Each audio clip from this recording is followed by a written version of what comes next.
Gujarat high court की ओर से A4 size paper और फॉन्ट को लेकर जो सर्कुलर जारी किया गया था वो वापस खींच लिया गया है, जिसके बाद वकीलों में खुशी की लहर दौड़ गई है। तब ये खबर डभोई से सामने आ रही है, जहां के वकील भी इस सर्कुलर के वापस खींचे जाने की वजह से बेहद खुश है। दरअसल इस मामले में वकील लगातार विरोध जता रहे थे, तब आखिरकार वकीलों की मांग का स्वीकार हुआ है। ऐसे में डभोई की कोर्ट के बाहर वकील आलम में काफी उत्साह देखने मिला था और डभोई के वकीलों की ओर से परिसर में इकट्ठा होकर वकील एकता जिंदाबाद के नारे लगाते हुए खुशी जताई गई और साथ ही एक दूसरे को शुभकामनाएं भी दी गई थी। नामदार गुजरात हाईकोर्ट नो एक सर्क्युलेशन हतो अने ते सर्क्युलेशन में लोहित लिपि में तेमज अन्य जे एप्लिकेशनो छे ते पण लोहित लिपि में ज नामदार નીચલી કોર્ટમાં ફાઇલ કરવી અને તે બાબતે વકીલોને ઘણી બધી મુસીબતો સર્જાઈ હતી અને તેના કારણે 2 દિવસથી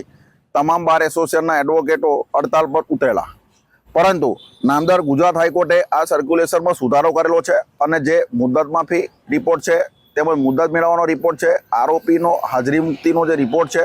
સ્ટે એપ્લિકેશન છે, બેલ બોન્ડની પ્રક્રિયા છે, એ પ્રક્રિયા હસ્તલિખિત પ્રમાણે એક્સેપ્ટ કરવામાં આવશે તે મુજબનો સુધારો કરવામાં આવેલો છે, જેથી હવેથી હડતાલ પાડવાનો કોઈ અર્થ રહેતો નથી અને અમે બાર એસોસિએશનના તમામ વકીલ મિત્રો તારીખ 10/8/2026 થી રાબેતા મુજબ કોર્ટમાં જોડાઈશું અને રાબેતા મુજબ કામ કરીશું।